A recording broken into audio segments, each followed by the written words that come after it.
Good afternoon, and welcome to the 2025 annual meeting. In order for this business we conduct to actually be binding, we have two requirements. We have to give the congregation 2 weeks' notice of the meeting, which we have done.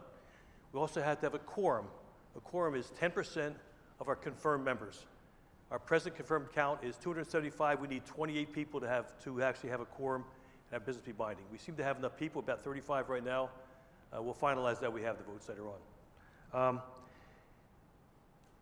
We'll need some people to pass out ballots later, or also serve as tellers. With 4 people, we have 4. We use the collection plates for that.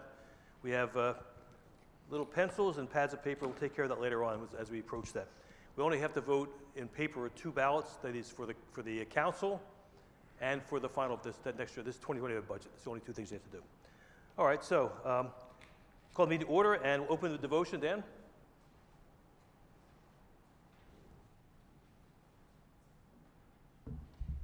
First of all, I want to say a word of thanks to our fellowship committee for the lunch. That keeps us from getting our sugar levels too low, so that's good. So thank you very much.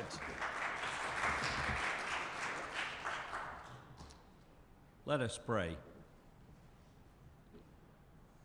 God's work, our hands working together, building a future, repairing the world, raising up homes, planting new gardens, feeding the hungry and sheltering the cold. Bless, God, our hands as we work in your name, sharing the good news of your gospel. God's work, our feet, traveling together, following Jesus to places unknown, walking as friends, marching for freedom, running the race with God's future the goal. Bless, God, our feet as we follow your way, sharing the good news of your gospel. God's work, our voice, singing together, praising, proclaiming to all who will hear, praying for peace, shouting for justice, claiming God's love for the lost and the least. Bless, God, our voice as we speak in your name, sharing the good news of your gospel. God is at work in and around us. Seedlings are sprouting and bread's on the rise.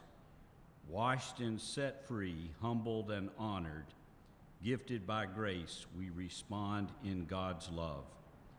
Bless, God, our lives as we answer your call, sharing the good news of your gospel. Amen. Thanks, Dan. The first 7 pages of the report are really a record of last year's meeting, not the detail. This is just kind of a summary of the business we transacted, including the approval of the budget. So we're going to move into the new information. The first is on page 8. That is our attendance for last year. Our attendance, anybody know what this curve is called? Bell-shaped curve, normal curve, so on. Our attendance looks like this. It goes from low to high. The average attendance, so I say it was 90 last year. This is 97, average 97, median 96, which means half the time we were below 96, half the time above. So all in all, not too bad, but a little less than last year, but not by much. So we're making progress. Should be fine. So we also had average of, let's see, what did it say here? Anywhere from roughly 14 people on average attended via YouTube, which is also good. So,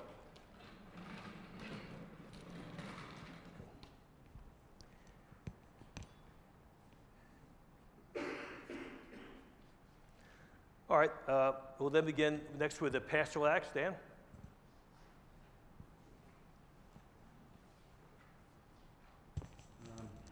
I don't have anything else to add except for just yesterday we got to the funeral service for Lucille Ficken down in Galloway Township.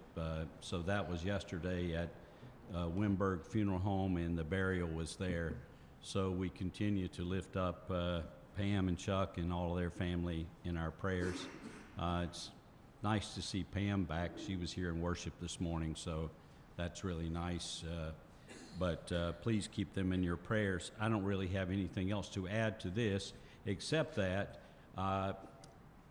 pretty soon into the new year, I'm going to need to gather a new member group, and it'll be a little bit out of the ordinary because we have some families where we have young families whose children were baptized a number of years ago, but the parents never formally became members, and they need to be if they want to be a full participant in the call process. So we will be doing some work. If you look at my other report, that's one of the goals for the year, is to try to solidify those people and formalize their membership where possible.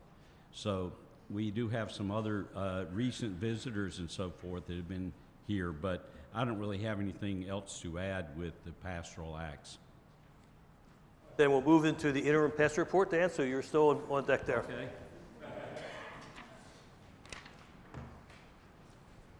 Okay. First of all, with my report, because there's not really other formal places to do that, but I want to say a word of thanks. We all owe Stan a debt of gratitude for all of the detailed work he has done during this interim period. He reached out to me early on when this became a possibility is for me serving as interim, and you wouldn't believe all the details that Stan has had to take care of in addition to some of the other responsibilities as president of council. So it would be appropriate for us to give him some more encouragement. Thank you.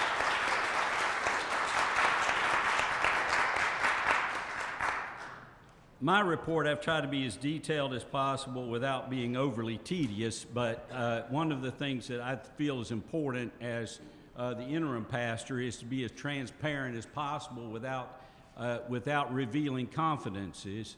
But what is appropriate public information, I try to share so that you know more precisely what I do day in and day out and week in and week out. So much of my report is in different categories with different patterns of my pastoral work with you in partnership with you. There have been some efforts during the interim period, especially to follow up with some people that have fallen between the cracks post-COVID, for example, and trying to determine the whereabouts of different people and where they are with their participation in the life of the congregation. I would tell you about 6 months ago, I didn't have a clue about some of that, but I'm beginning to gain a little more workable information about that, and that's been helpful. But I would encourage all of you, it's not just my responsibility, that if you notice somebody's not in worship for a couple of weeks, to reach out to them and make sure they're okay, because that's an important part of all of our responsibilities as the body of Christ.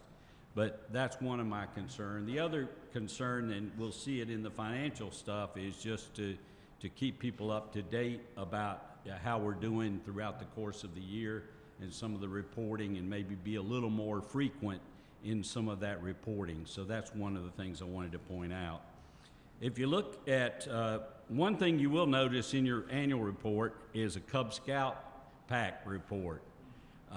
One of my little rabbit trails for 14 months I've been serving is to try to solidify a relationship with the Cub Scout pack, and also it's not good for us to have a loosely connected relationship with them since we're the sponsor. So you will see a more detailed report with the Cub Scout pack, which I think is some good progress. Plus, it's an evangelism opportunity. Every time they have a pack meeting, there's 25 Cub Scouts there, and at least one, sometimes two parents out in the parking lot for different events and stuff. So I work the parking lot. Anyway, but I mean, we need to look for additional opportunities, but this is one that's a low-hanging fruit. That we had a group that was meeting here prior to COVID. It was discontinued, but we have a formal relationship, so you will see a report from them about that. I also have a little cred with the Scouts because I'm an Eagle Scout.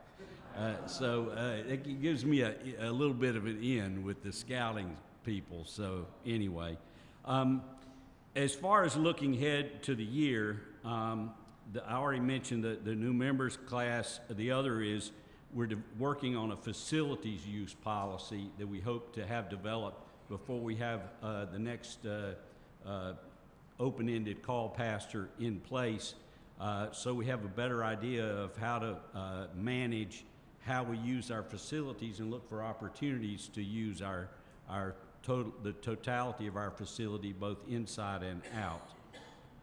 The other one is evangelism committee. We've had some little bit of a start with that, but I really hope to get that in place and frequently participating and running by the time the next pastor comes. It would be good for that person to not have to start from scratch on that particular ministry. So we're going to work on that. The other is the congregation's constitution needs to be updated. It hasn't been updated since the 90s. 2014. Oh, okay, I exaggerated. It's not that bad, but it's 11 years, I guess.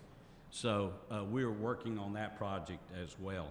The other part of my report, and I'm not going to reiterate it, thank you to the staff, but also clarifying, there was a little bit of a rumor about a month ago about my call here and my wife's work as bishop and whether they were tied together. The answer is no, okay? Her term runs out at the end of August. That doesn't mean my term runs out here. It may, just because if we end up calling a pastor by that time, which is fine, but those are not connected to each other.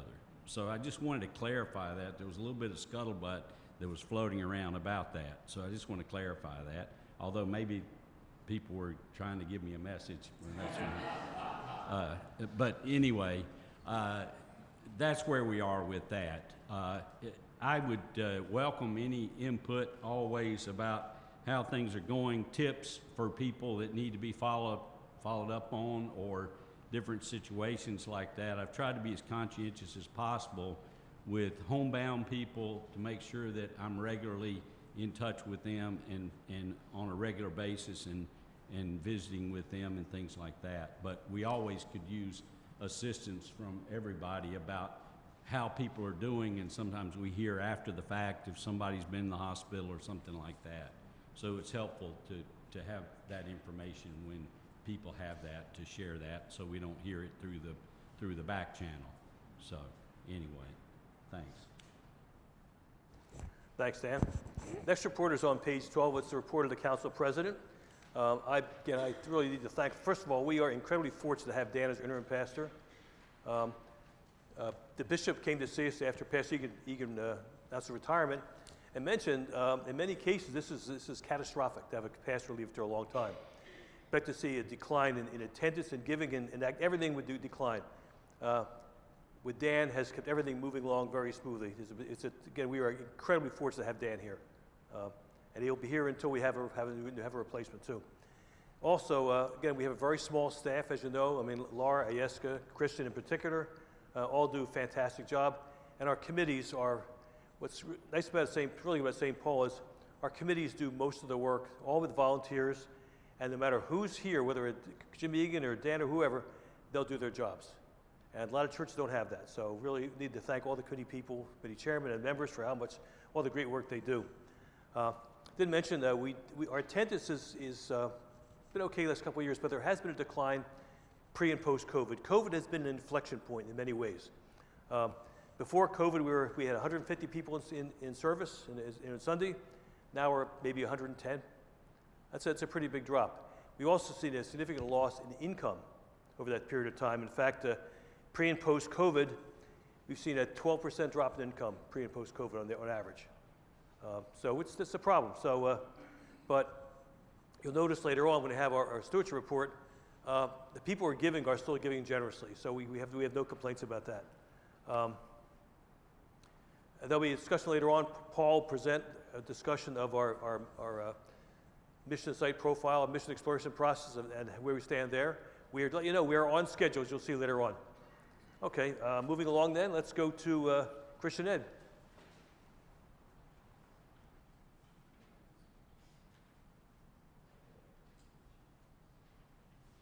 Thank you.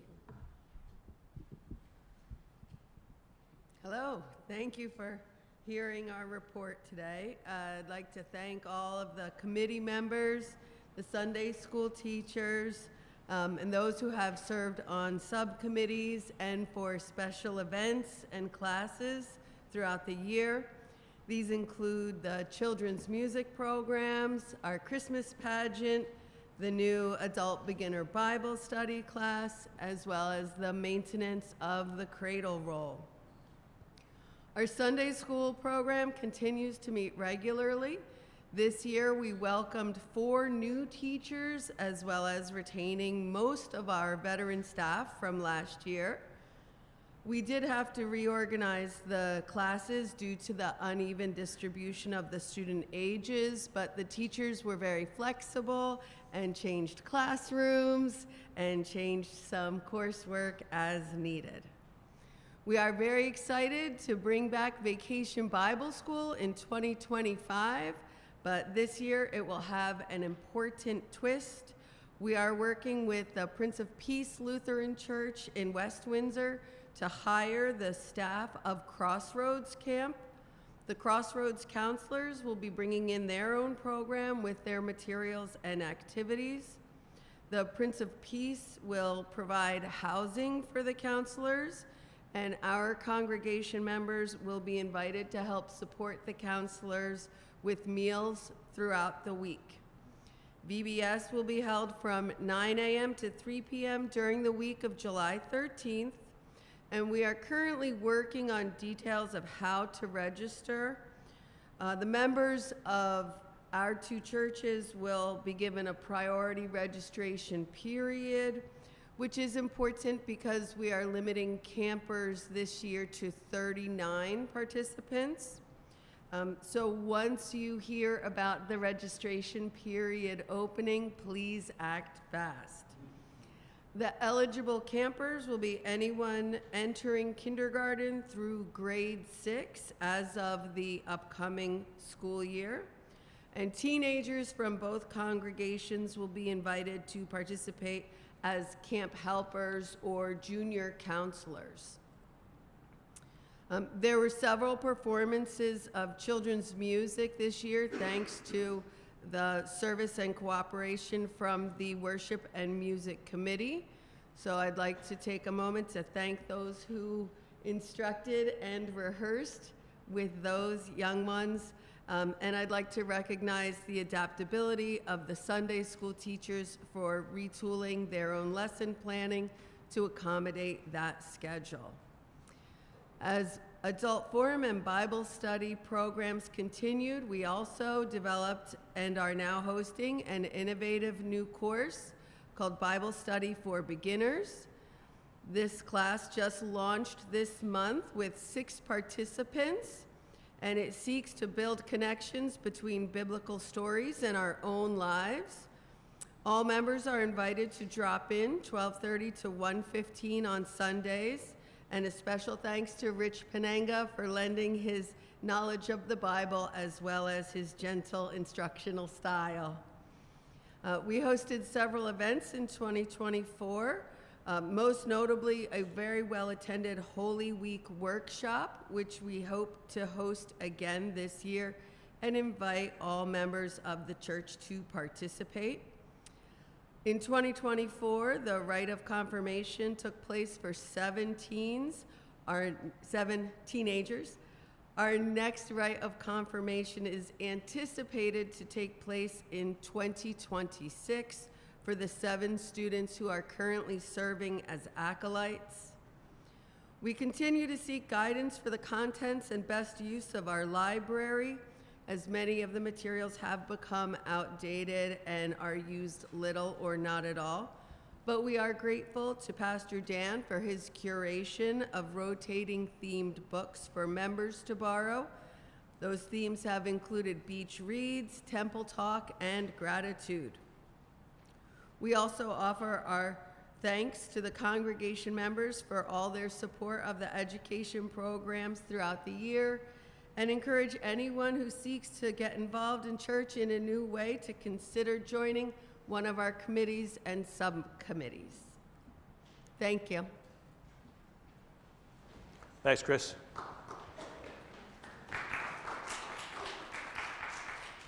Next report is Christian Fellowship. Okay, Susan Engelbert.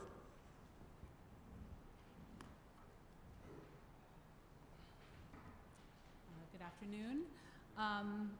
I won't, our schedule of activities is in the report, and I won't add to that other than just to say how grateful we are for the in-person fellowship that we were able to have this year, which is something I don't think any of us will ever take for granted again. I want to thank the members of our committee for making that happen. I also want to say a special thank you to our regular coffee hour hosts, many of whom I am looking at, to those committees and families and individuals who sign up regularly every year, often multiple times a year in different capacities. It does not go unnoticed. I'm sure you know it doesn't go unnoticed because you are also the people who get our desperate emails when there are holes in the schedule. There is one hole right now in 2 weeks, February 16th. If anyone is available to sign up, that would be great. Maybe someone who hasn't signed up in a while, or maybe someone who's never hosted before. If you have any questions on what needs to be done, contact anyone in the fellowship committee. And that is all. Thank you for your consideration. Thanks, Susan. Next report is the Finance Committee. Karen is not here. Sharon's not here. Anybody on that committee wish to make the report? Looks like we have not Skip, because Skip's not a member of the committee, it turns out, as he notified. That's an error. So Ruth, Glenn, or Kathy, or Dave Pushkar's not here. So either Ruth, Kath, anybody want to say anything about this report? No volunteers? Okay. As it says, we ended up with a surplus. That surplus was entirely gained in December. The first 11 months of the year, we actually were behind giving by about over $20,000. We had a fantastic December. We totally not did we go past the caught up, we went beyond that. So this is only the second year in the last 20 we've actually have where our income was greater than budgeted, which is in the end. All from thanks to December. So whatever was done with the Pastor Dan or other notification letters, it worked really well, so we were lucky. But not a way to run a church, to have all the money coming into the year. We want it up front so you get that money to spend. So, but in any case, it ended up worked out very well. Again, thanks for that committee. This is hard work. They have some new things they want to do. They want to resume audits. We haven't done for several years, and they're looking at investment planning as well. So they'll have a busy year. Moving next to the meeting, so thanks to them. Next meeting is the Planning Committee. Skip Cox.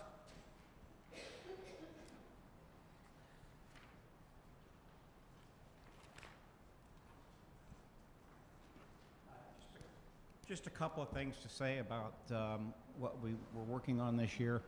Part of it was because we're looking at this, having a new pastor come around. We want to be able to document what we do here at the church. And this report here, by the way, I think is excellent for doing that. But one of the things that we did in the Planning Committee, well, let me back up a minute. In 2018 is when we've had our long-range strategic plan. We did a lot of research from different research church firms or churches bodies that provided that kind of data. We looked at demographics for the whole area around here. We looked at those demographics against our membership here just to see if there were pockets of people we could be looking to encourage to come to the church. But bottom line is that was a report that has a lot of data in it, still exists. And if you want a copy of it, be glad to send it to you. Just give me your email address and I'll send it off to you. But what this report here this year does, and what it did last year and the year before that, or maybe 2 years before that, especially when Dave Puskar was doing this, is we went to the individual committees and asked the individual committees for new initiatives that they were looking to plan for the coming year, all right? We don't need to go back and look at everybody's report because every report has everything in there that you're doing, including the stuff that that we pulled together.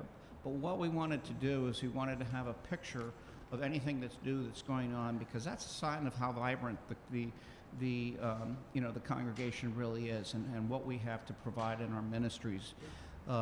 So you'll look at this report, and it's based on 2024 and 25. Okay, so we originally started with just 224, and then as time went on, we thought, well, we might as well pick up what's being planned for 2025.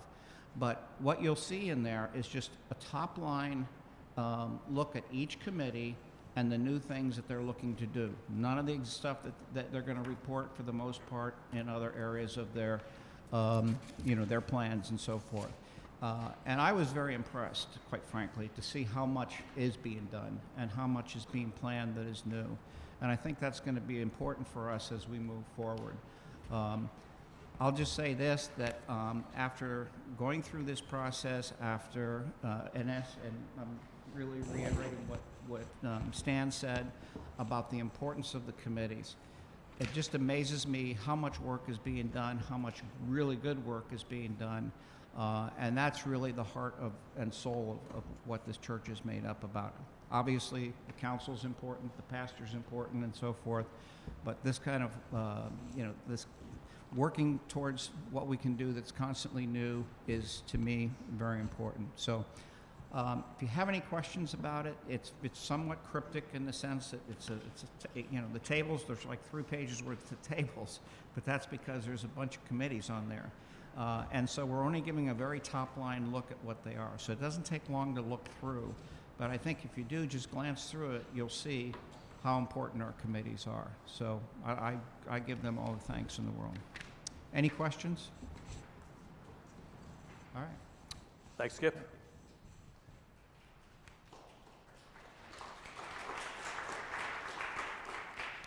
Next report is Memorial Garden Trustees, Tom Vandesand. This mic works too. Afternoon all. On behalf of the trustees, who are Sharon Lashard, Diane Cox, Dan Egan, Lori Hunter, Kathy Smithgall, and Pastor Whitener, I just want to bring you up to speed on a few things that happened within and outside of the garden this year. We had our service of remembrance on All Saints Sunday, and I was just thinking in the back there, maybe worship and music could get together with Dan and possibly bring back the sunrise service. That was liked by some, but not attended by many. So, yeah. So, maybe we could incorporate it some other way. So, just something to think about. 2 interments this year, Lois Riley and Lottie Fisher. We thank everybody for the offerings made on Mother's Day, Father's Day, and All Saints Day. And on the second page of the report, you can see the way the finances are running.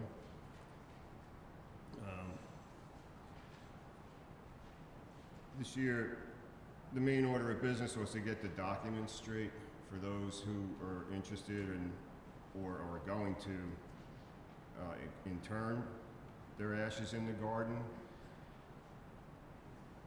There was some confusion in the way the documents were written, but that's all clarified now. So if you want a copy of those documents, you can get them from the church office. But it's much clearer now as to what goes on and what pays for what. So, working with W.E. Baum over in Freehold, I've been bouncing back and forth with them directly regarding the bronze plaques. There was one that was miscast, not as far as the name, but just the template that they used was slightly different than the rest. So the fella said he would replace that at his cost, so we went ahead with it, and we're still waiting for those. As far as the maintenance of the garden held up pretty well. I don't know if you can remember with the past cold snap, but we did have a drought for a couple months. So the irrigation system really held up well, and we'll see how everything bounces back this coming spring. I expect it to all come back. The deer seem to have left us alone, except for the flowers Kathy put in the planters. They took care of them a couple weeks ago. They seem to like the corner house over here on Dutch Neck with the arborvitae that has, I believe it's dryer sheets hanging from them to try and deter them. So we'll see how it all comes back in the spring. The spring is on its way. Just be patient. And that's the end of the report. Any questions? Thanks, Tom.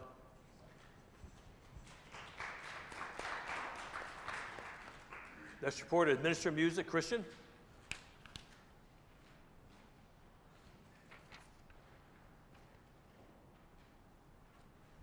Hello, everybody. Good afternoon. I have most of the details written out in my report here, but just to summarize and highlight a few points here. Our pickup choirs meeting every second and fourth Sundays of each month. We have a few members who are participating in that, Rich, and we've got Lois, and we've also got Sue who have been coming out. So if you're interested in that, we encourage you to. We always have a good time. We meet at 8 o'clock for that service and just pick an anthem, something from the hymnal to go over. Another thing to highlight here is the Children's Chimes Choir, which started at the end of last year. I've been meeting with the children from 9:45 till about 10 or so, and they performed O Come Emmanuel during Advent. Now I'm starting to actually train them to read music over there, so it's a process. It takes some time, but I'm hoping to get them to play some more things from the book and also increase the frequency with which they play. Maria, of course, continues to be our cantor, and she does a fabulous job. Thank you to the choirs, the bell choir and the senior choir, for all their efforts and their faithfulness and their attendance to the services and the rehearsals. Also, I want to highlight the success that we had with our concert back in October, the Mercer County Cluster Reformation Concert. I want to especially thank Pastor Dan for his help in making that happen, and our choir and everybody else from the other churches that came and sang and participated in that. We're hoping to do something similar again next year. So we're going to try and have this to be a yearly thing. It might be here or it might be at another church, but we're going to try and continue to do that. And I believe that covers the main things I had to say. Does anyone have any questions? Thank you very much. Yeah, Christian, thank you. Next report is actually from an ad hoc team as opposed to a committee. The Missing Exploration Team. Paul Nahas is our chair of that committee, and Paul will give the message with the report. So. Hi, everybody. You might have heard we're looking for a new pastor. Not that Pastor Dan is doing a bad job, he's doing a great job. Such a great job that we may be forgetting that we're still looking for a new pastor. He's not our permanent replacement. So it's been over a year since Pastor Egan's been gone. Not gone, but retired. And we are on our journey to find a new one. And it's a long journey, as I found out, as you're finding out. It began over the summer when our president, Stan McDonald, got something called a mission site profile. You've been hearing a lot, and me throwing that term out, the MSP. And basically that is a comprehensive form that we had to fill out, asking us about us, who we are, our demographics, the community that we live in, what we're like, what we're looking for, and our role in the church, in God's world. So it was quite comprehensive. Thank you for participating this fall. We had our forums, we had our questionnaires, we had a lot of people respond to that. So we took all that information from the questionnaires and from the forums and basically collated it into the mission site profile. That mission site profile is completed. This week at the council meeting, Stan will bring it to the council to get formal approval, at which point it will be sent to the bishop. From there, it will sit for a little while, and then she will review it. I guess they'll have a team that reviews it at the New Jersey Synod, and then it'll get passed on to the wider church and basically be our help wanted ad. It's a good way to think of it, right? So the process then will be, candidates will be vetted by our synod, by our bishop. and passed on to us one at a time. So it's a little different process that, like, when I'm looking for an employee for my business, I might interview 5 people and pick the best one. Here we don't do that. We get one person at a time, and you either take them or her, or you don't. And if you say no, you don't get them back. So it's a little different process. I think they call it a vertical rather than a horizontal. But that's the process, and that's why it's taking so long, because this took half a year to get to this point, more than half a year, about 8 months to get to this point. Now it's going to go on to the ELCA and then to the Synod and then the ELCA. And once we start getting candidates, the call committee will interview them. If satisfactory, then it'll go on to the council, then it'll go on to you, go on to us for a vote. So that's the process. It's going to take probably at least till the middle of the year, maybe by the end of the year, until this is all done. So thank you for your patience and your participation. A lot of you have helped us in different ways by using your expertise or by different committees that we received input from. Does anyone have any questions about the process? So there's a congregational vote on every candidate? No. No, if it passes the call committee and then it passes the council, then it goes on to the congregation. Yeah. Correct? Am I right in that? Yeah, that's correct. Sta- Yeah, yeah. when you say that the report will go out to the church in general, that's our one end, the church in general mean just the synod or the whole country? Whole country. Yeah. The candidate could come from Alaska, California, or New Jersey. Yep. Could be overseas too, right, Dan? Yeah, it could be an ELCA good standing pastor who's serving in a missionary. Jeff? Just to follow up on that, does that kind of go out at a general level, or does it go to the bishops and the bishops sort of I don't. They're actually, the ELC org, there is a website where everything's advertised. It's only available to rostered ministers. They're registered. The ministers who are looking for jobs do something called the RMP, Rostered Ministers Profile, and that gives them access to the list of openings as well. And then the bishop, then, if people request, the bishop will then look at and give us a candidate. The bishop makes the first call. So that's how it works.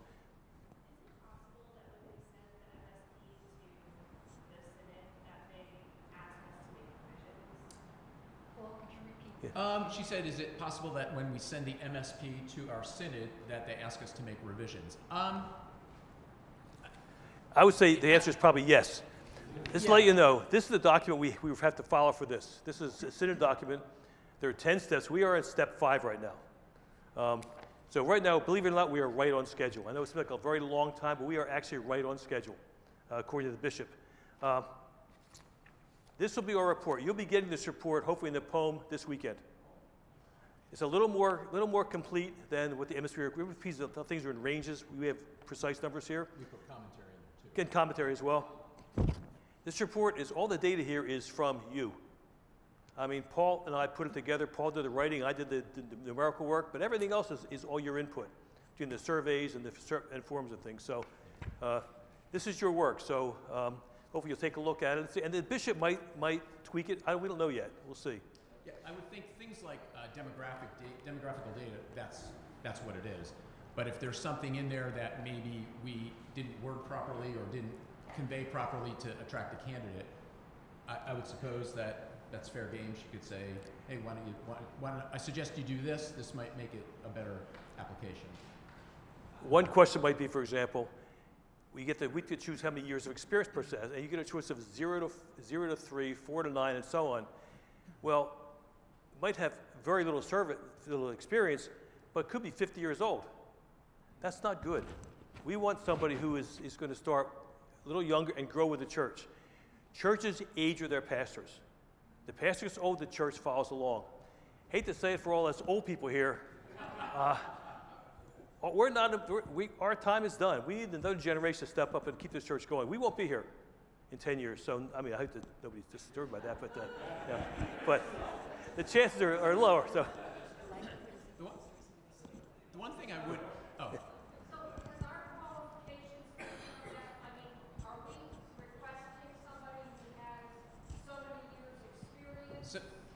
They ask us, there's a specific spot, you'll see it when you get it next week. There's a spot in there that says your desired, I'm trying to think how it's worded, desired Years of experience, years yeah. of experience. Yeah, and we can put what we desire, that may not be what we get. We Or- checked 2 boxes. We checked it 4 to 9 and 10 to 15.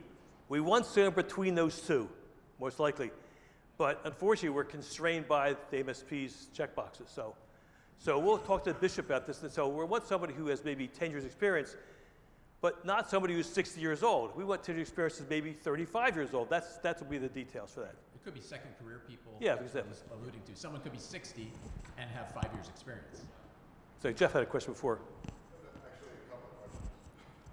The 10-step process, you said is the 10th step successful goal and whatever? Or was it- Step 10 is we complete the call and have a pastor. That's number 10.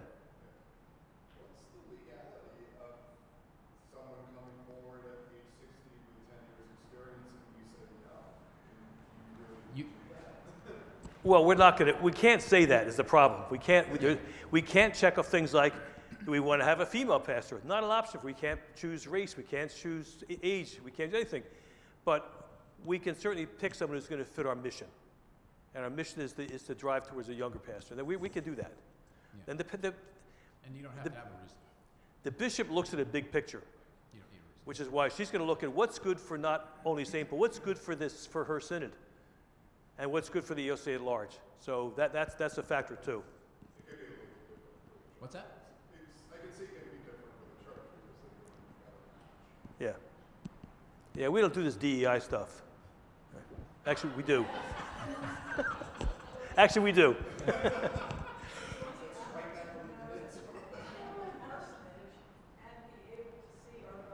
Yes. Yeah, there's a checkbox for parsons. There's all this financial information. We have to provide, upon asking, our annual reports, our budget, our mission statement, our planning document. There's a whole, it's a very big, complete package we have to provide at the end. So totally transparent. Anything else? The one thing I will say, I'll just conclude with this, is what we have going for us is we're a strong church. We are financially strong, we are committee strong. This is a desirable place to come and work. So for a pastor looking for a great parish to work with, a great congregation, we're it. We're desirable. So take some pride in that and keep up the good work. The call committee has not yet been formed, is that correct? Can't be informed until the bishop accepts our MSP.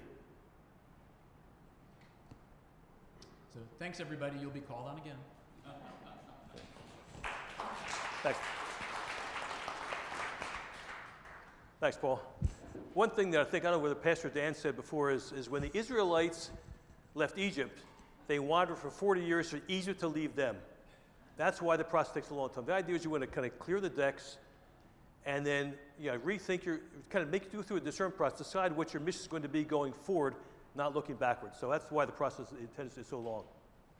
All right, next is property. Neil?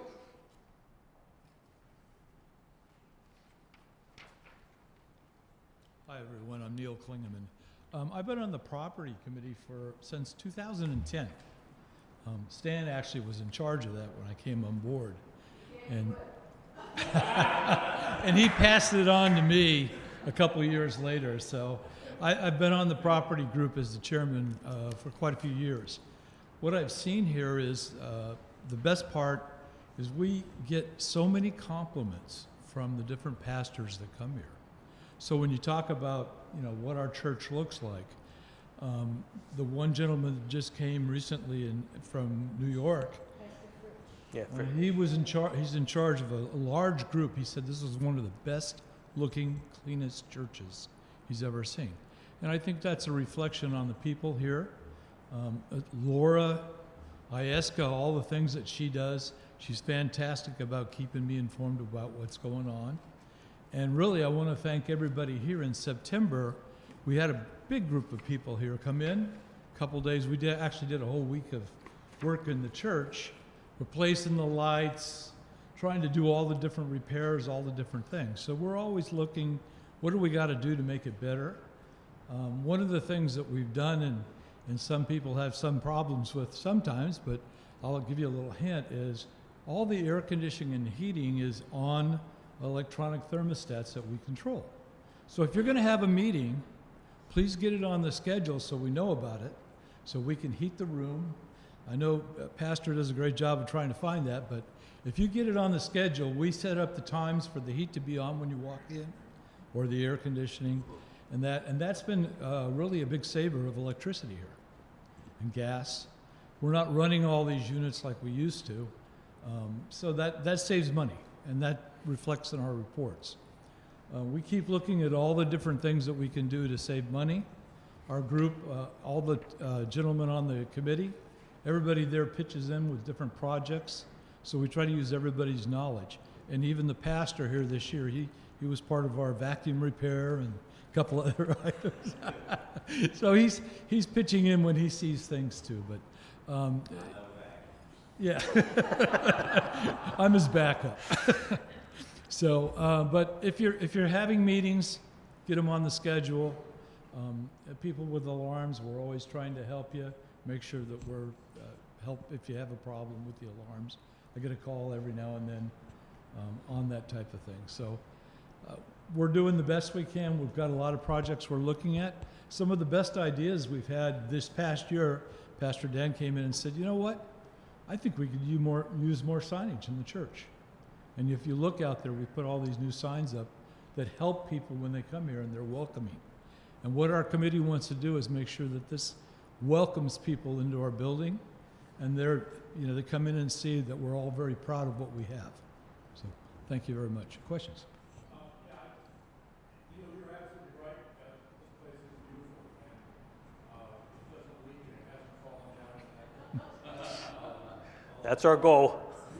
But I'm wondering, we have some new people coming to church, including some young adults, and I'm wondering if you're reaching out to recruit any of these younger adults, men and women, who might be interested in taking care of them.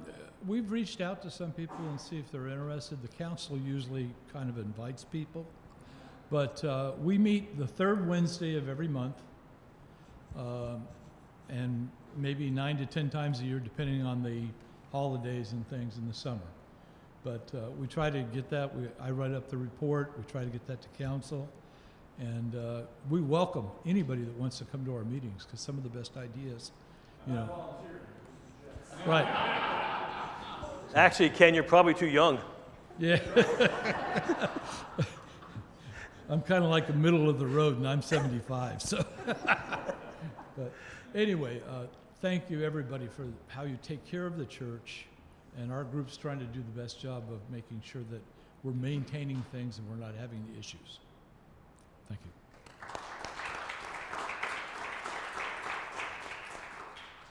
Thanks, Neil. Next, social ministry. Karin.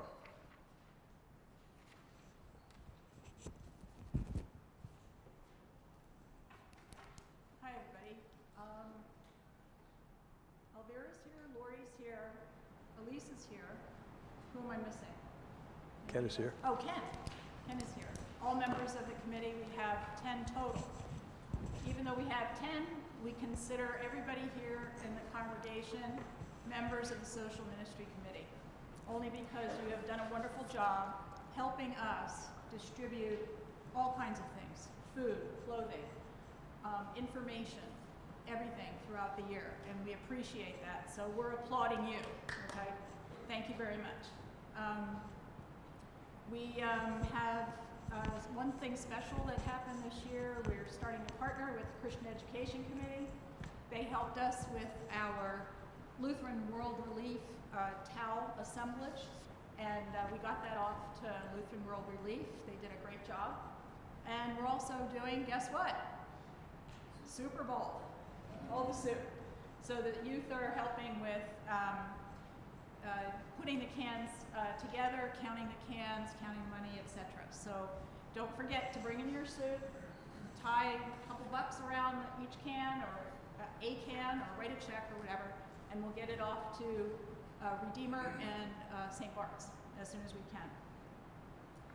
I have two additions to my report. So Carol, this is for you. I have two additions. So both on page 25, under RISE, and this is my fault, this is not anybody else's fault as far as typing or anything else. This is my fault. Even though I had the Daners listed on the Thrivent part of our report on page 26, I didn't mention it in the RISE backpack collection.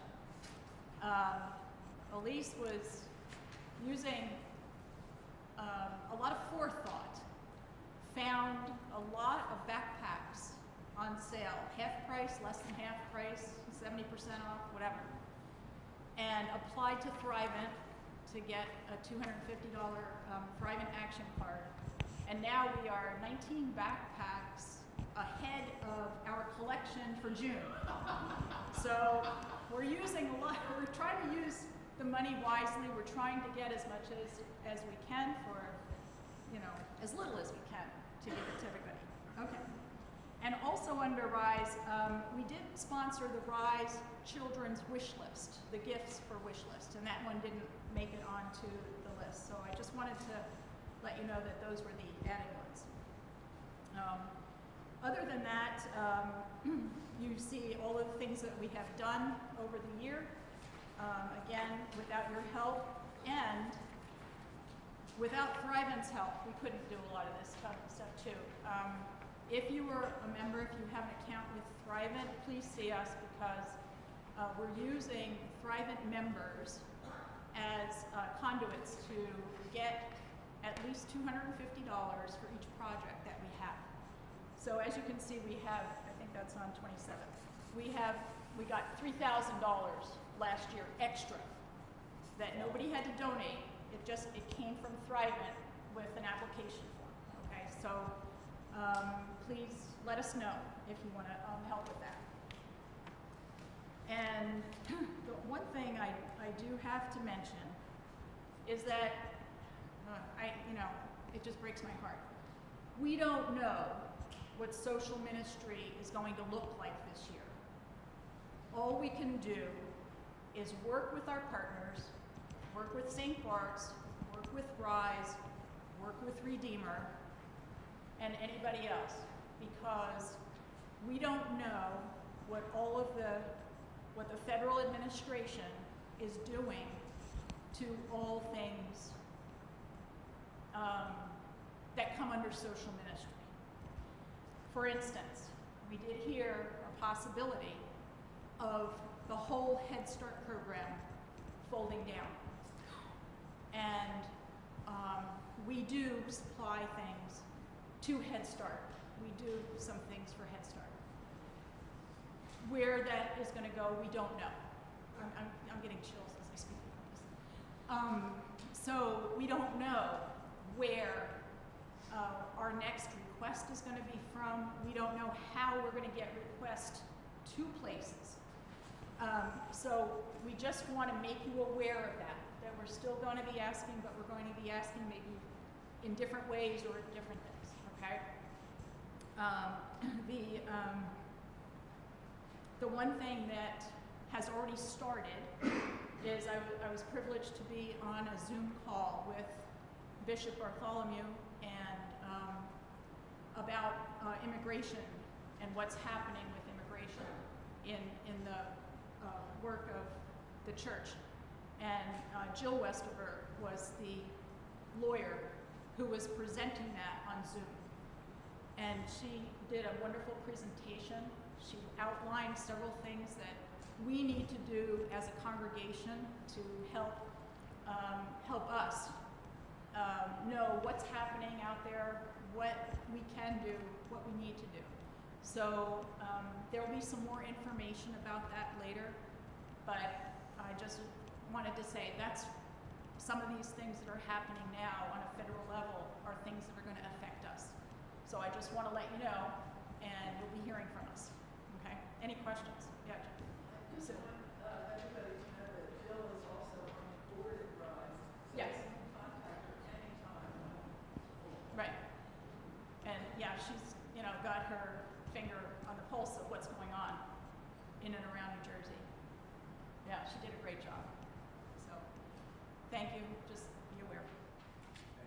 Thanks, Karin.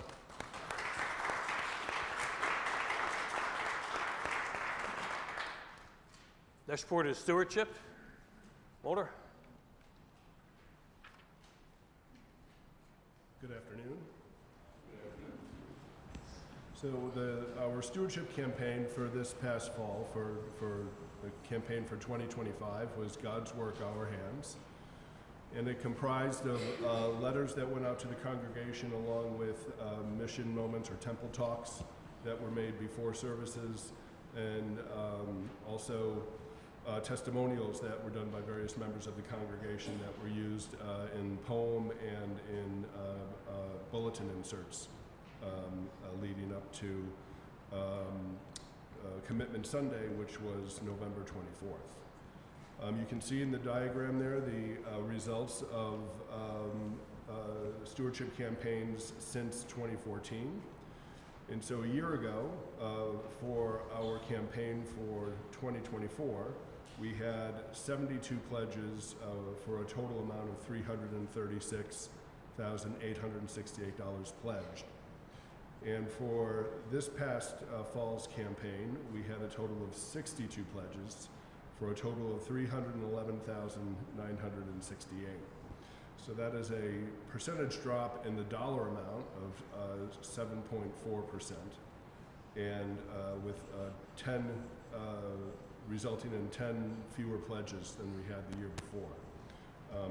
The details of who is pledged and that kind of thing is not shared with our committee, but my understanding is of those 10 pledges, roughly 8 of them are a result of either people passing away or people moving away.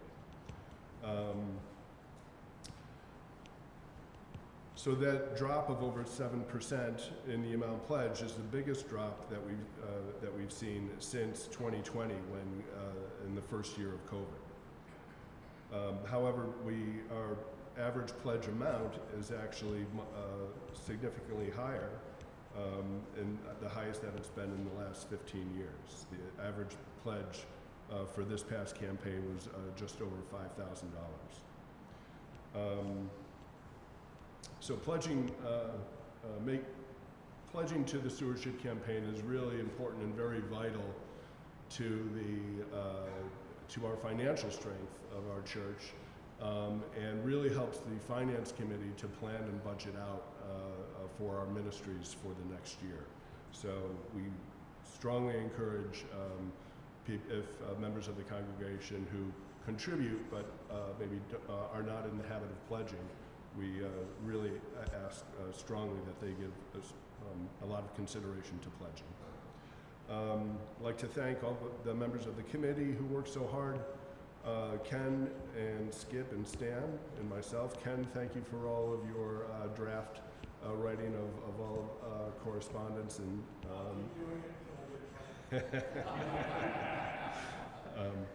and thank you very much to Laura, our church secretary, for all the hard work she put into getting our communications out. Any questions? I'm just curious, do pledges trickle in as the year goes on, or is what we got now what we got? So the as the year goes on, usually by this, I think it's rare that we one this week, actually. Okay. So. And I think that's somewhat rare, and it's definitely rare for another pledge to come in after our annual meeting, correct, Stan? Yeah, I think so. We get some in January now and then, and not much beyond that, though. No. The vast majority of them do seem to come in on Commitment Sunday and then the weekend after that, and then it's smaller amounts as we get further into December, and a small number that would come in January.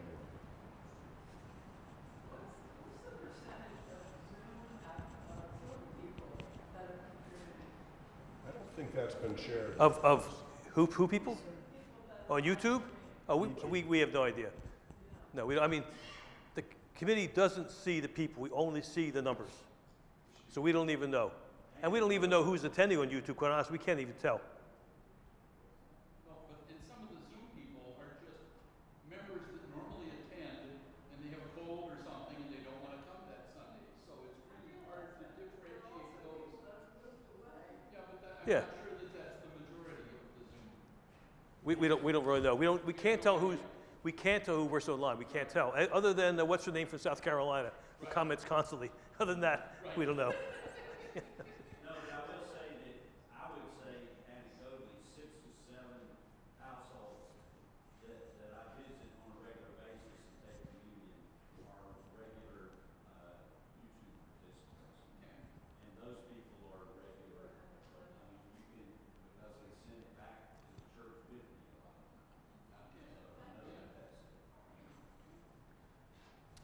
I guess I really should also thank all of you who actually have pledged to our campaign for this past year.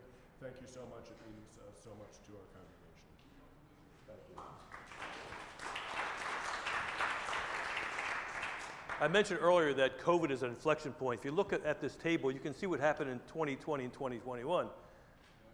We lost almost 9% and then 4%. We have picked up a little bit, and then we lost to 7.5%. So we are definitely seeing a difference. Now, interesting about, I showed you this graph before of attendance. I mentioned this is the bell-shaped curve. This is our pledging curve. That's not a bell. This is called a Pareto curve. The Pareto principle is that 20% of the items cause 80% of the problems. 20% of the volunteers do 80% of the work. Well, in this case, the median pledge is $3,600, about $70 a month. That means half are below that and half are above that. But the average is over $5,000. The people who have stuck it out, who are still here, are incredibly generous, more so than we've ever seen in the past. So we have 62 pledges.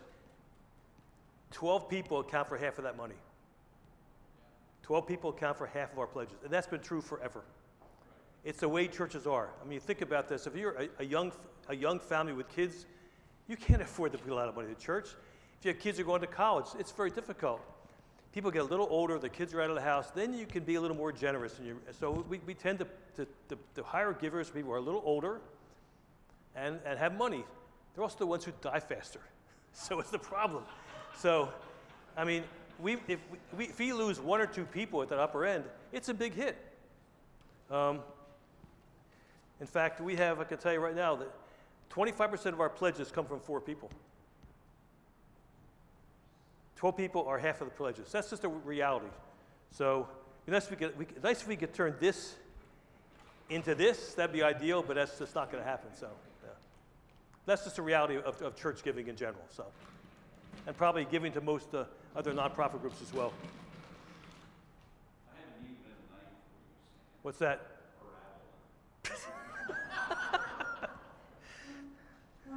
I was a statistician for about 20 years, so this stuff is just, All right, next report is worship music.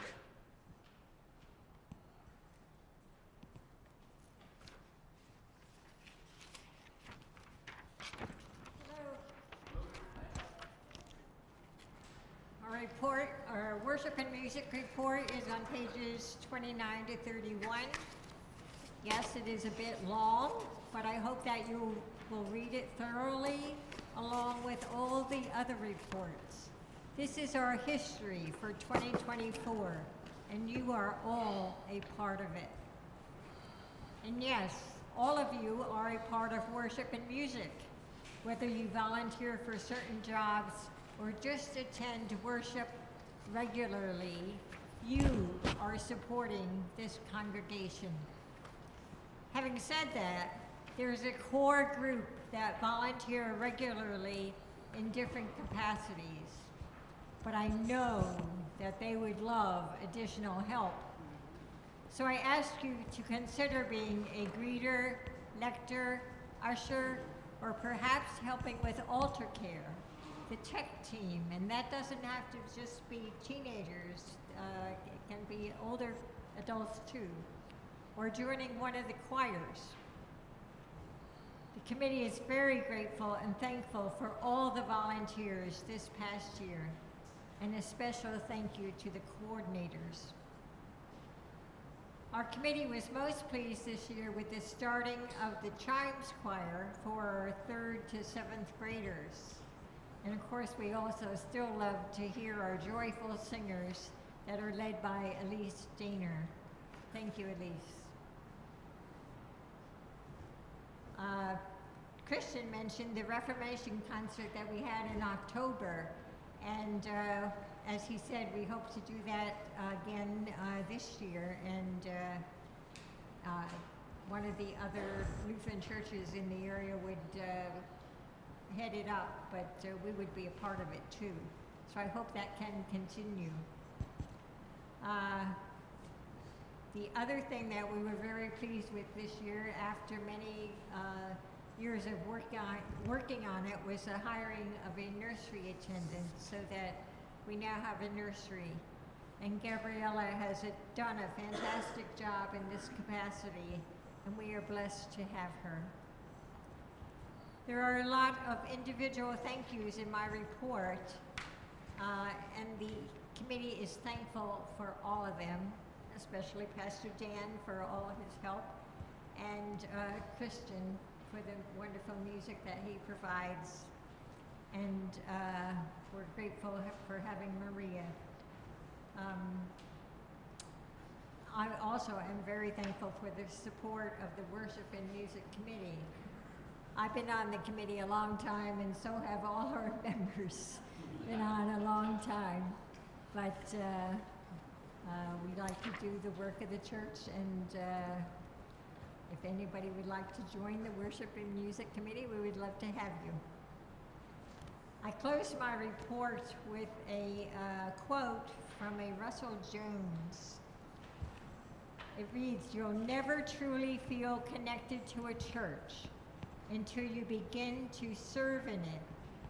Attending helps you grow spiritually, but serving allows you to fulfill your God-given purpose." So think about that. Any questions?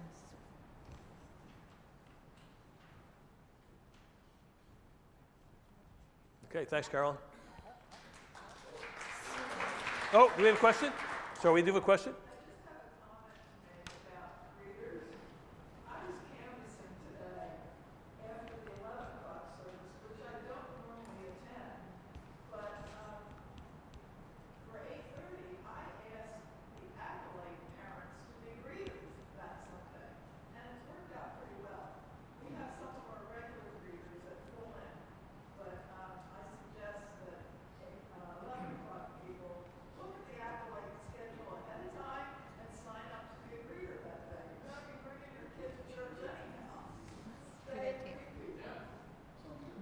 idea. We need greeters for 11 o'clock.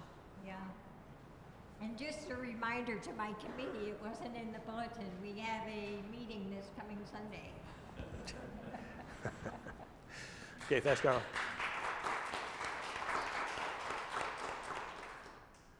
Youth ministry.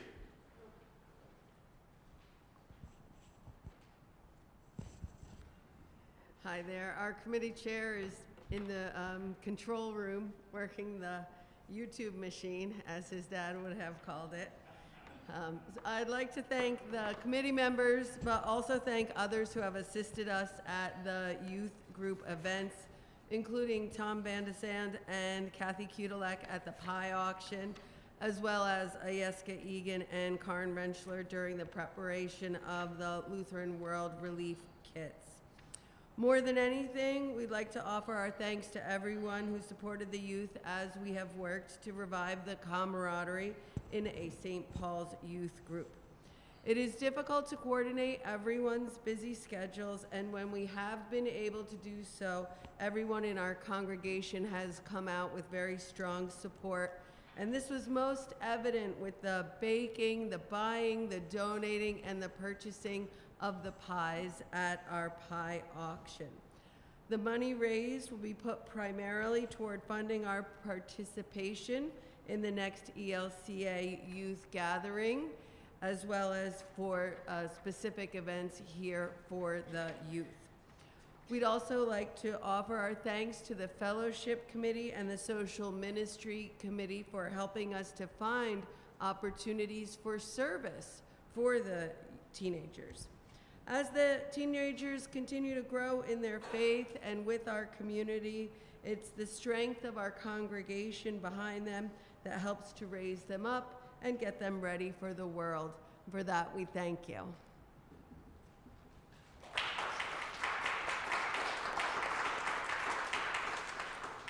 Thanks, Chris. We have the Cub Scout report. And Mr. Moore about that, Dan? Probably not, right? No. Okay. All right, so we're going to finish up this section with the financial reports. First is Financial Secretary. Kathy?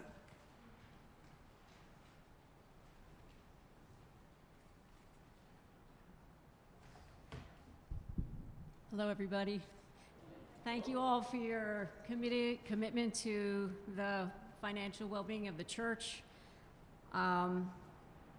I would also like to thank personally Tom Vandesand for guiding me to be the financial secretary, and Sharon Lashard. Both of you have been very helpful with keeping me in line, and Stan also, because he's our ever-present president. And then also I'd like to thank the tellers for helping out with counting money and keeping things in order. So our total budgeted income agrees with the treasurer's account activity report. Non-budgeted income, we have very generous donations from all members. It accounts for about 15% of the total budgeted and non-budgeted income. Just a couple of housekeeping issues. If you are donating with envelopes, you do not need to donate every envelope that you have in your book, in your package. You can just give the envelope for that particular Sunday and include all your donations through that Sunday, because it all gets registered that way anyway. There are no more bulletins, so don't pay for bulletins. We don't have that either. There are a couple other little things that, we just make adjustments for when we count up all the donations. But anyway, thank you. It was a good experience, and I am here to volunteer as substitute. Yeah, no problem. Don't worry. We'll get it together. Thanks, Kathy. Next, we have the treasurer's report. Glenn?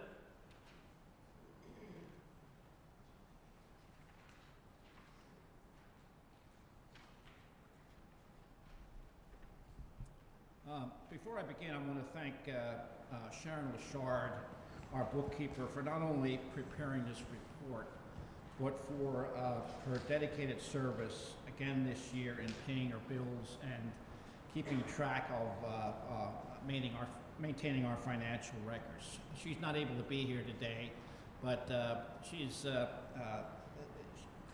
I think everyone knows she's a volunteer. She's not an employee. If we had to pay for her services, it would be a tremendous drain further on our expenses.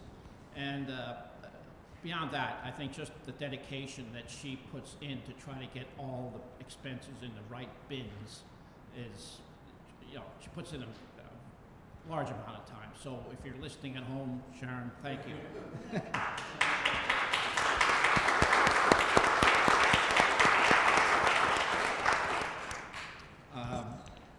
So the treasurer's report starts on page 35.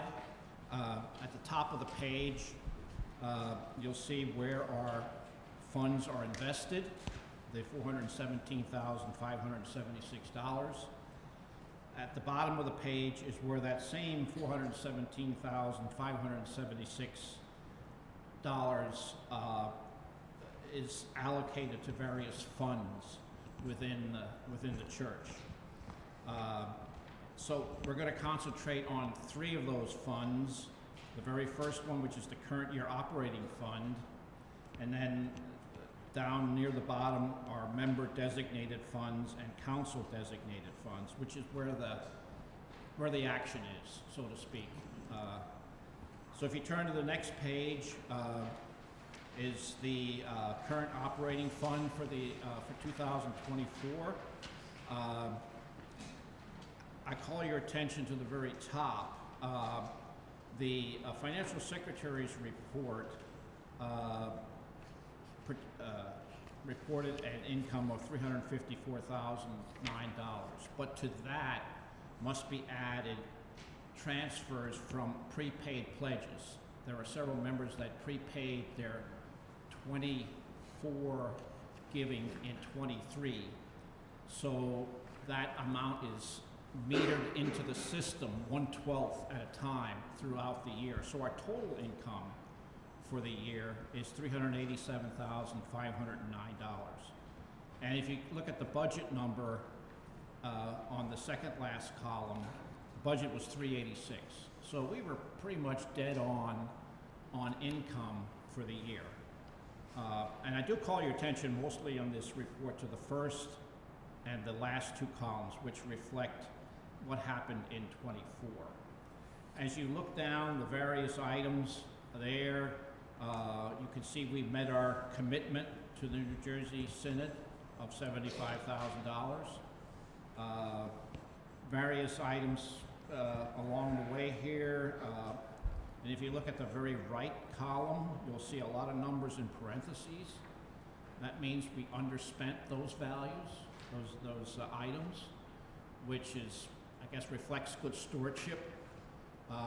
Hopefully not at the expense of programs, but we don't think it has affected programs. It's just good stewardship of the money that was originally allocated in the budget. If you continue on to page 37, more different committee categories along the way. And I invite you to just look at particular ones as you choose. Just a word on property. You can see our property expenses, it's actually the page before. Property expenses were again down this year. And again, I think it's continually be attributed to the fact we have electronic thermostats that really put heat into this building when we need it, and we don't put it in when we don't need it. And same with air conditioning. If you go to the bottom of page 37, the second last line, the first column, you'll see our total expenses of $365,283, and our budget in the second last column of $386,000. So all those parentheses that you saw along the way added up to so that we have a net under budget spending of $20,707 for the year.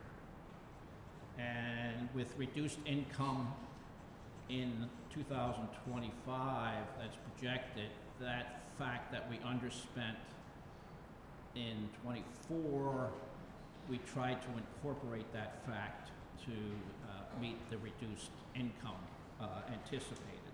And we'll hear more about that when Stan goes over the budget for 2025. And if you look at the last line on page 37, you'll see that the budgeted income in excess of expenses was $22,216. That's, we can term that our 2024 surplus. And that surplus was due to underspending on expenses of $20,707 and income greater than budget by $1,509. So income was right on, expenses were way down compared to budget. So we wound up with a $22,216 surplus, and that will go to a designated fund called the 2024 surplus. And at some point next year, by our Constitution, the council will designate where that funding will go. For example, in the 2023 surplus, we contributed 10% to the Synod, and we allocated the rest of the funds in a couple other different locations. And if you turn to page 38, it's where the summation for the year of all the designated funds. Balance in the first column, beginning balance, ending balance in the last column, and all the various incomes and disbursements in each of those funds that are summed here for the entire year. So you can see there's a lot of activity on receipts, disbursements, to do the work of the church.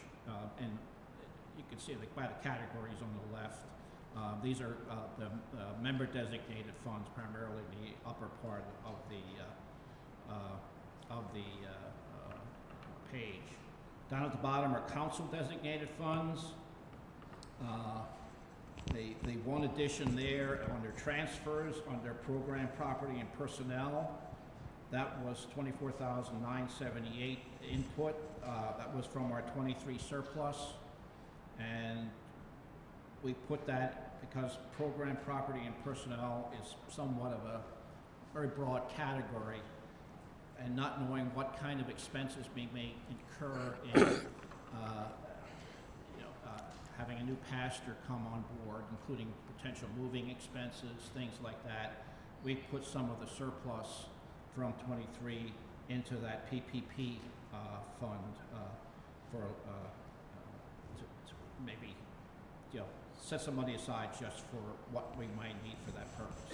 So, if anybody has any questions, I'll try to answer them. If not, thank you. Oh, back there. Oh, nope. Back there. Jane.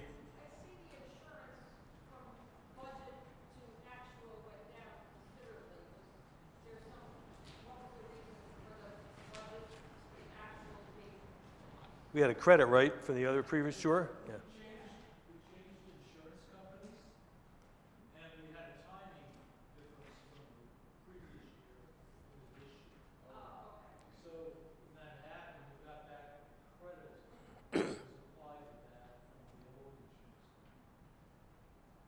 And that's a good point. We were able to save some money by switching insurance companies in the year. So, yeah. All right. Thank you.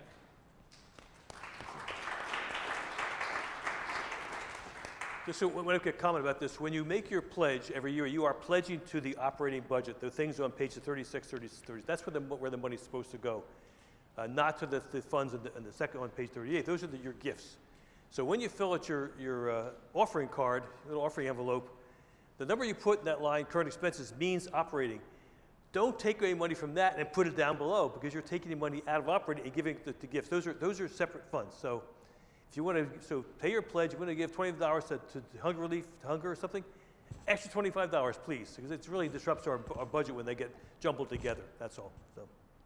Okay, that being said, any questions about this section 1? If not, we have a motion from Elvira.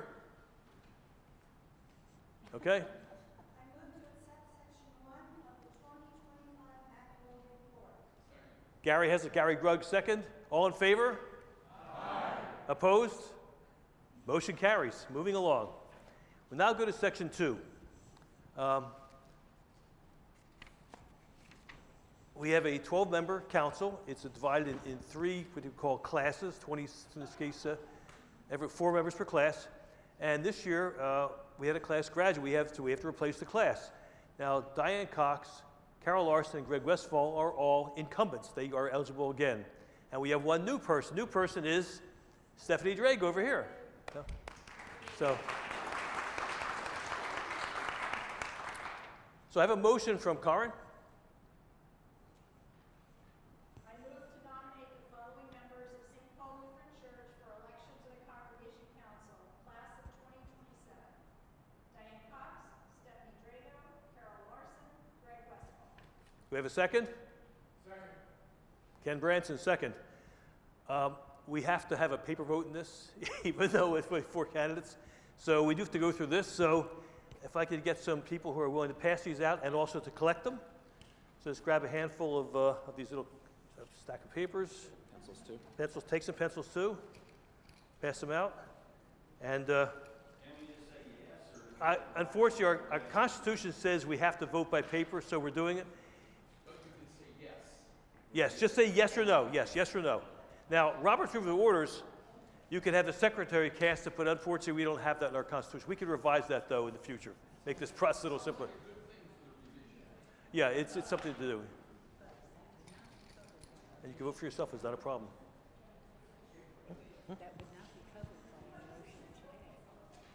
No, it would have to be for next year. Yes, that's right. Yeah, so, okay.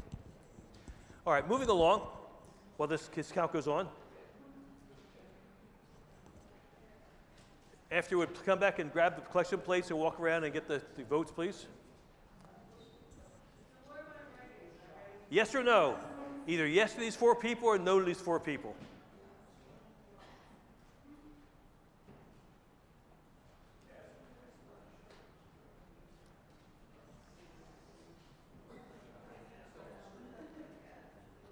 Okay, well, thanks, Jeff. Yep, start collecting. All right.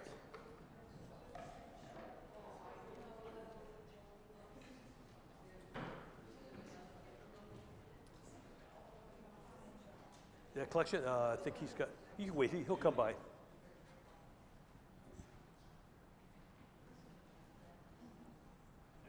Keep them, you have to count them too. Oh, blanks, they'll take the blanks, okay, good. Would you mind being a counter too, a teller too? Okay. Let's get two people to count. 2 counters if we could, please. Everybody get over here, you get Stephanie's too? Need 2 tellers as well?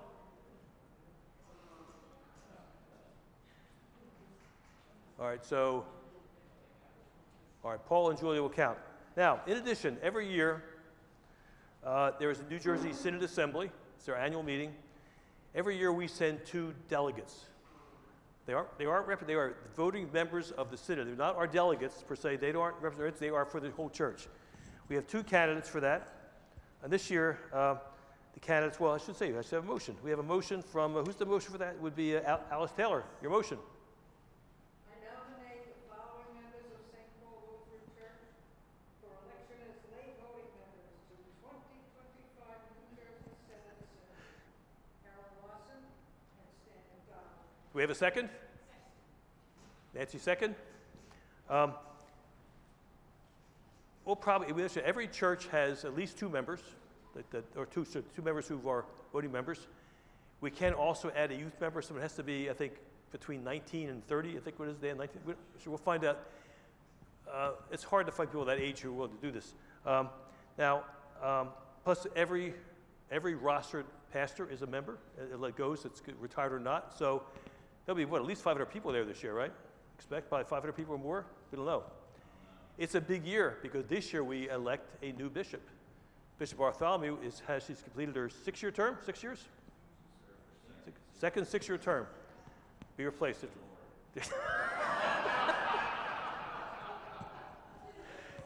So we can all vote for Dan as the new bishop and we'll fix him, so.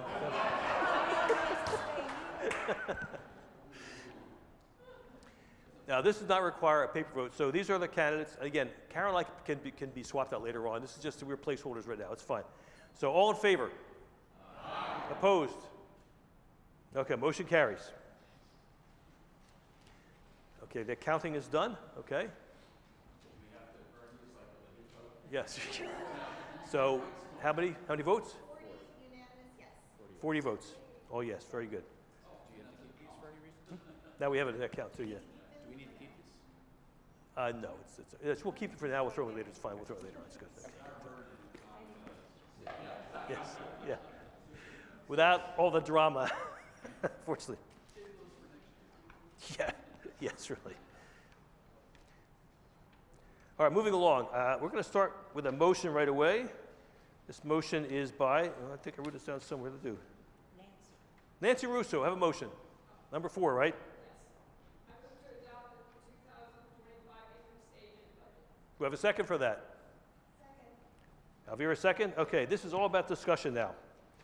Now, if anybody take a look at this budget, this is very different from previous budgets this year. As you saw in stewardship, we had a significant loss of income this year in terms of pledged income at least. It was a real challenge to get income together.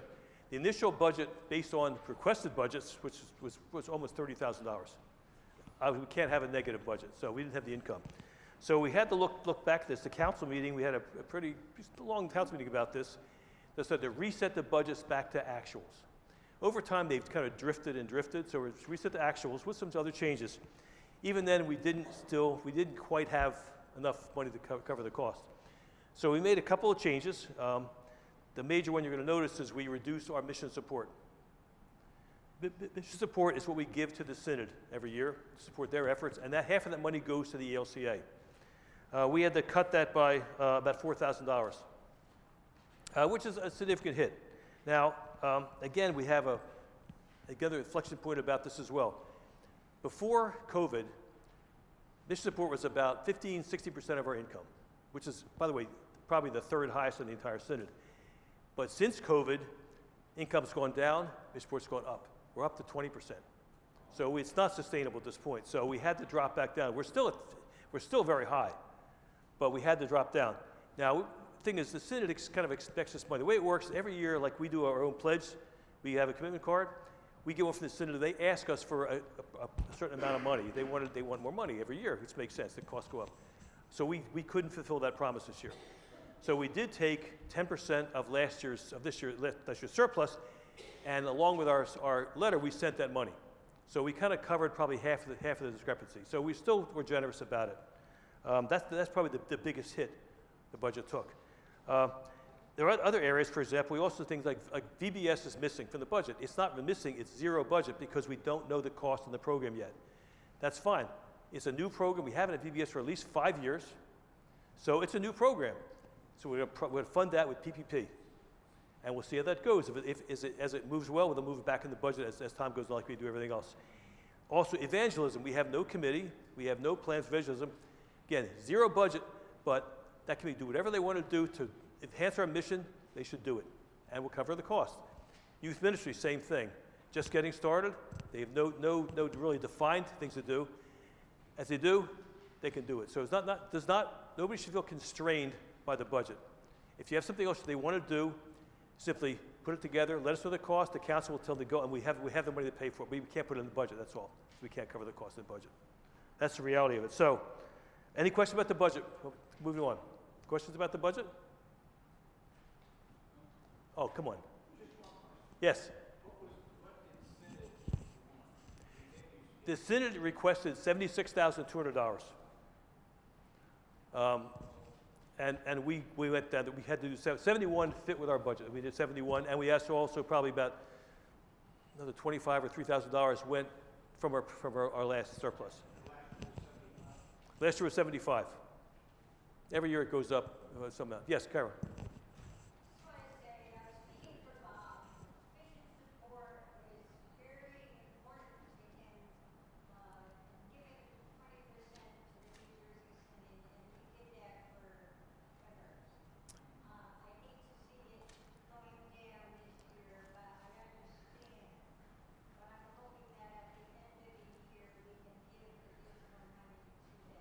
If we have a surplus, we decided we're going to give surplus. Right now, if we have a surplus, 10% goes outside the walls. The Synod will get it. Anything that we get beyond surplus will go to them. 10% of that will go no matter what. Yes? And Carolyn, historically, we have not given 20%. That's what it has come up to last year and this year. Before that, it was running at about 15 or 16% of the budget. So I don't think we're out of line with that 15 or 16% that it has been earlier. I want to mention that is we are the most generous congregation in the Mercer cluster by far. The average for the cluster, which the Mercer County, is 10%. Our most recent one was 20%. So we are double them. The mission support for the entire Synod is 8%. So we are beyond generous as far as that goes. Regarding income, this is a year old or so. We're the 12th. We have the 12th most income. We have the number 2 most donations. So we are definitely, even if we cut this down to 50%, we still be number 3. So we are still a remarkably generous congregation. But we can't go into the Synod at the expense of our ministries. That's what it comes down to in the end. That's where we had to make the choice. It's either us or the Synod. So, and hopefully as things pick up and income goes back, we can continue to rise that again. We still are committed to this way more than almost every church in the Synod. The churches ahead of us have budgets of $500,000, much more than we do too. So, yes, question?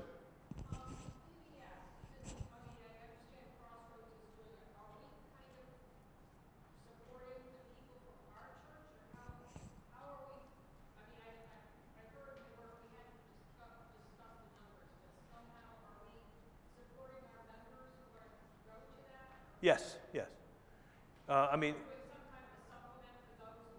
we're going to cover, well, I think this, she said there's a, we get a first shot at VBS or for our kids.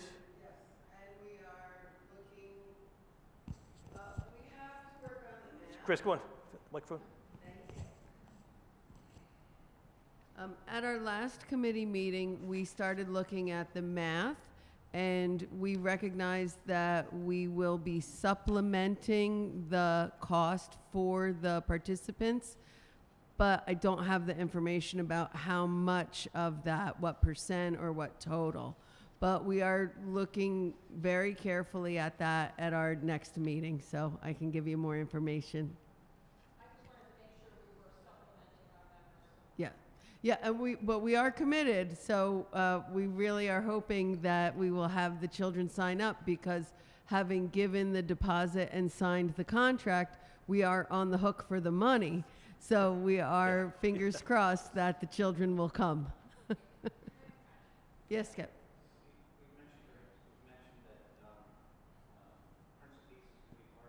Yes, sir.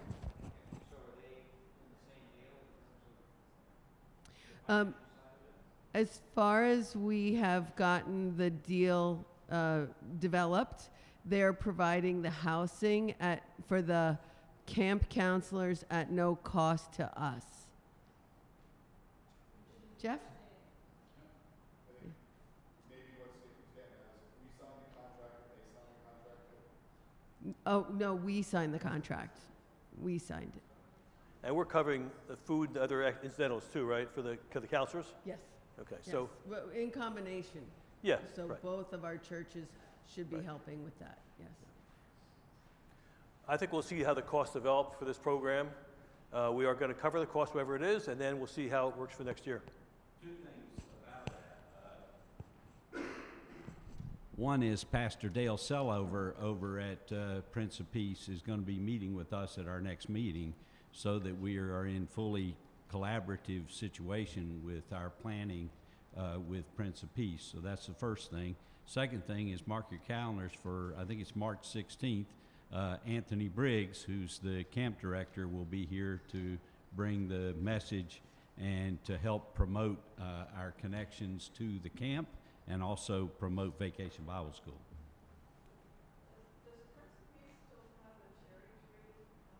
No, they shut down that a number of years ago. That's a good question.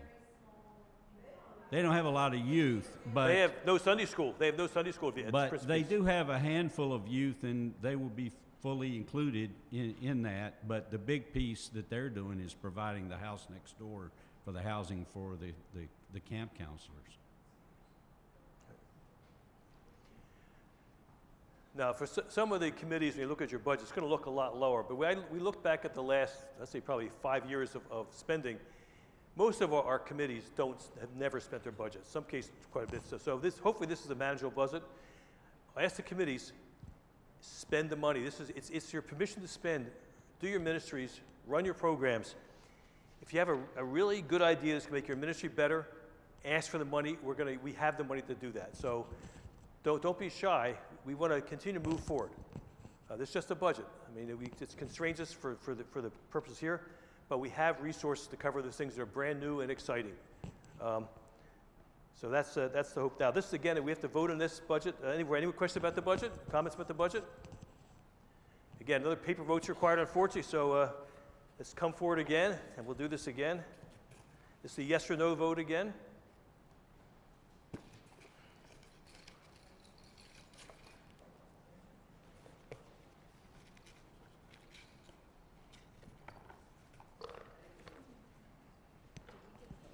Oh, sure.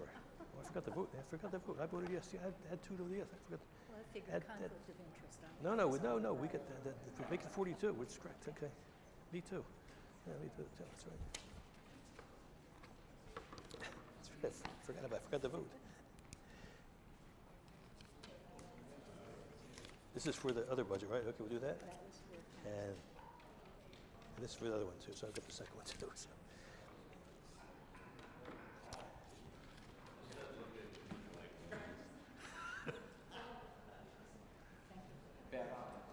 All right, while this goes on, we have a motion from Gary Gregg. Gary, this is the big one. Come on, just because it's a big one. It's a big one. All right, everybody ready? I move to authorize the Congregational Council to review and approve the minutes of the 2025 annual meeting. The secretary shall post a copy of the approved minutes on the bulletin board in the narthex, including them in next year's annual report, and file with the office secretary a copy that will be available for review by any member of the congregation. Do I have a second? Who yelled second? Fred second. All in favor? Aye. Opposed? Okay, moving on.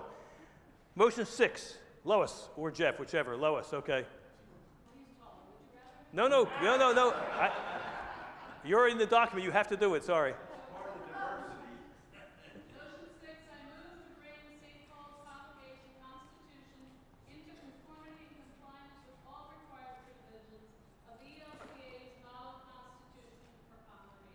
Do we have a second?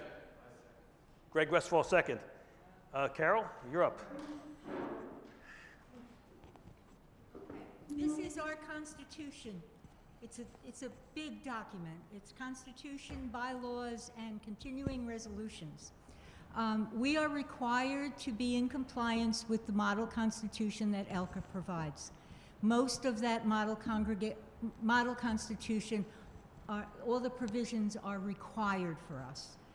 There are a few places where we have choices, where we can, add our own particular specifications. But those are the minority parts of our Constitution. It used to be that a change to a Constitution required a month of notice, mailed copies of everything, 2 congregational meetings to approve it. Somebody finally realized that since we're required to comply with most of the provision, it's kind of a waste of resources and congregation time to have 2 meetings when there's no choice there. You would just have to vote for it. So we are now permitted to have our council bring our Constitution into compliance if you vote that we have the authority to do that. That's simply what's being asked of you today. Does that mean you cannot change this voting stuff on paper? I mean, that is something that can be changed, but that's not something that applies with this motion, because that's one of the individual components of a constitution that will require 2 congregational meetings to approve it. This says to work on the changes, and we have to vote together to actually approve the changes, the congregation. Now, some things the council approves, things like the resolutions, those are council things. Bylaws, though, are the same as Constitution, right, Carol? Actually, no. Bylaws require 1 congregational meeting to approve, but because the bylaws and the continuing resolutions now must be incorporated into the body of our Constitution, it means that the council will have the authority to make that change. Not to alter them in any way, but to move them into the body of the Constitution. We won't actually see many changes because we've been compliant with the old Constitution for years. Every 3 years when the church meets, they make changes. There'll be more changes made in July or whenever the annual meeting again. I mean, we may have more changes coming too. We don't know. We have the 2022 version, right? The 20. Yeah, we have 22 version and 25. Plus there amendments. Another change, yeah, probably. But what you'll mostly see in the way of changes are provisions for congregations that want to merge with other congregations, congregations that want to share a pastor with another congregation while they both maintain themselves as individual congregations. Most of those things don't apply to us to begin with, but they're also required changes in our Constitution. So you will see the final product. You won't necessarily be voting on it because you will have authorized the council to do those changes. But you will see what the end result is because it's your constitution. Also, I think Dan, you mentioned this, they also have the idea, the pastor who is the minister of word and service, the deacons, that's new. Oh, yeah. Yeah, so there's a whole part of the Constitution is about this new position. It's an ordained position for basically deacon, which is word and service. Word and service. So it doesn't apply to us, but if we ever want to hire, so get a deacon, that'll be there for us as well. So, Greg, you had. I think you covered it.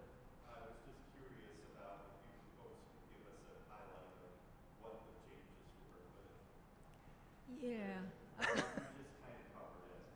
You Okay. answered my question. Okay. But you will see it once it's. The one thing that I did notice in looking over, the one thing that is not is that there. Right now we have officers are president, vice president, secretary, treasurer, and finance secretary. In the new Constitution, they only have 4. There's no more finance secretary. It's no longer a council job, which is actually good. That's the hardest job to fill. So we could actually have a non-council member be finance secretary. Except we won't be changing that, Stan, because that's one of the individual choices that we We made, could, yeah. Okay, and we could do that. can't change it without 2 meetings. Fred? You say we will see changes. Yes. Are you going to post it? How will we see the changes? Well, we can certainly email the document, and to people who don't have emails, we can make copies. Yeah. We can do that. I mean, this is a year away. This is a huge job. This thing it's what this fat. It's a lot of stuff, a lot of legal stuff. Fortunately, Carol's a lawyer, which helps a whole lot. So. And we want to wait for the 25 changes before we Yeah. have to. And we'll have a new reinvent pastor. A the lot of wheel reasons not to again. rush this. Our Constitution is perfectly valid right now, and I went to there was a Zoom meeting about this, and some people had them from the 1990s or 80s. They hadn't changed in that many years.